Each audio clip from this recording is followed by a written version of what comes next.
巴黎奥运头一届有霹雳舞这个项目，台湾的霹雳舞国家选手孙静伫咧资格系列赛总排名是第10名，摕到奥运的参赛资格。孙静表示，伊完成一个长期的目标，真欢喜。接落来，先去国训中心拿训练、拿治疗，再来去澳洲继续训练，提早适应。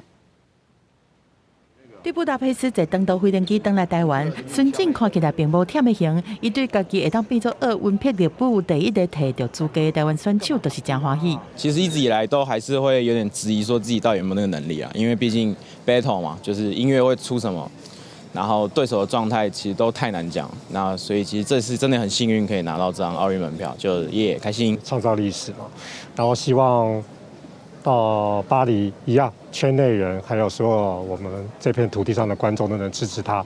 我相信他会表现得比昨天的自己更好。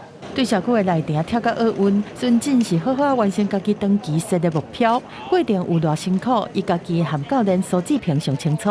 5月上海站，伊有伤嘛是去比赛，练习的突发状况，互伊准是讲击败海啊。一个啪，然后就哇，然后我当下是大叫，我那个大叫是因为很痛，然后很痛以外，我是很生气，就是觉得哇，怎么会给我这么难的剧本？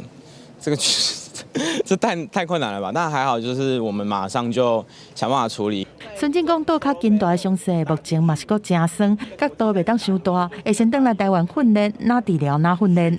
另外，伫布达佩斯，互港组的3个选手一直甲电，嘛互伊知影要针对家己的问题去改善和提升。这次出现了很多经典歌，那经典歌很多都有 vocal。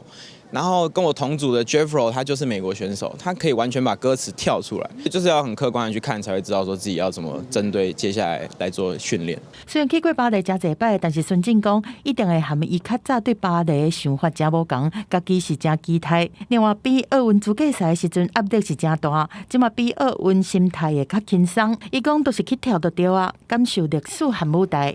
记者综合报道。